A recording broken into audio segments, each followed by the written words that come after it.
दिल्ली के शाहदरा में दिवाली की रात दो बदमाशों ने दो लोगों की कथित तौर पर हत्या कर दी थी।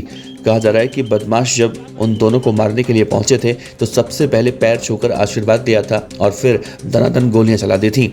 इस पूरे मामले में अब बड़ा खुलासा हुआ है। दरअसल दिल्ली के शाहदरा के फर्श बाजार थाना इलाके में दिवाली की रात हुए सनसनीखेज डबल मर्डर के तार अब यमुना पार के गैंगस्टर हाशिम बाबा से जुड़ते हुए दिखाई दे रहे हैं।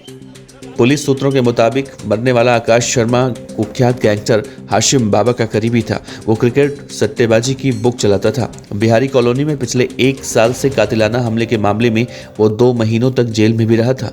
इस केस में बाबा का गुर्गा हर्ष विहार का रहने वाला सचिन उर्फ मुकेश और गोलू भी आरोपी थे, जो बाबा पर 16 सितंबर को लगे मकोगा में भी नामजद हैं। सूत्रों के मुताबिक आकाश की सट्टा मार्केट में अच्छी साख थी। वो लेन देन में खरा था। वो फाइनेंस का भी काम करता था। विदेश में बैठकर ऑनलाइन सट्टा ऑपरेट करे एक और व्यक्ति से उसकी काफी अच्छी दोस्ती थी।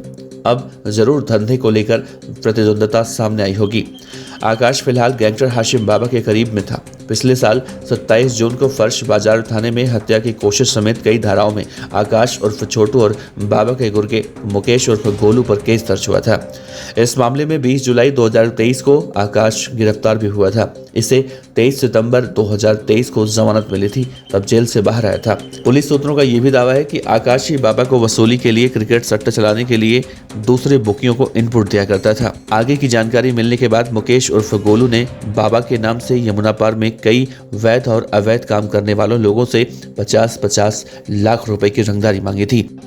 दिल्ली पुलिस की स्पेशल सेल ने गोलू को इस साल जनवरी में गिरफ्तार किया था। पुलिस पूछताछ में गोलू ने माना था कि तब वो मंडोली जेल में बंद गैंगस्टर हाशिम बाबा से एक ऐप के जरिए टच में था। गोलू साल 2019 में हाशिम बाबा के संपर्क में आया था, जो मई 2020 में गैंगस्टर अब्दुल नासिर के करीबी हैदर अली के मर्डर में बाबा के साथ मुकदमेवार है। फिलहाल वो जमानत पर बाहर है।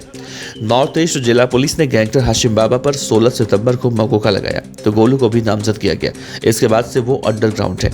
वो आकाश के साथ 22 अक्टूबर की डेट में कोर्ट नहीं पहुंचा, जिसके खिलाफ गैर जमानती वारंट भी जारी हुआ है। पुलिस रिकॉर्ड के मुताबिक आकाश उर्फ छोटू के खिलाफ विवेक विहार थाने में अगवा और गैंगरेप समेत कई धाराओं में एक केस 2015 में भी दर्ज हुआ था। वो करीब 3.5 साल तक जेल में था। सूत्रों के मुताबिक इस दौरान दिल्ली के कई गैंगस्टर और बदमाशों से छोटू की करीबी हो गई थी। वो कईयों की फरारी कटवाने और खर्चे पानी देने में भी मददगार बताया गया। वो कभी 2-4 लाख रुपए की परवाह नहीं करता था। इस पर मारपीट और सट्टेबाजी समेत करीब 5 केस दर्ज थे। मीडिया रिपोर्ट के मुताबिक हत्याकांड गैंग वॉर का नतीजा हो सकता है। नादिर शाह की हत्या के बाद विदेश में बैठा गैंगस्टर हाशिम बाबा से नाराज बताया जाता है, क्योंकि नादिर उसका खर्च उठा रहा था। बिहारी कॉलोनी में सट्टे की बुक चलाने वाले एक दूसरे गुट ने पिछले दिनों आकाश उर्फ छोटू को लेकर से संपर्क किया था। इस बात की भी आशंका जताई जा रही है कि इस हत्याकांड का मास्टरमाइंड हो सकता है। किसी अन्य गैंग के हाथ होने से अभी इनकार नहीं किया जा सकता। मरने वाले आकाश की पुलिस महकमे में भी अच्छी फैट थी। ऐसे में यमुना पार के सट्टा ऑपरेटर्स के बीच जबरन वसूली के लिए दहशत फैलाना भी एक मकसद हो सकता है।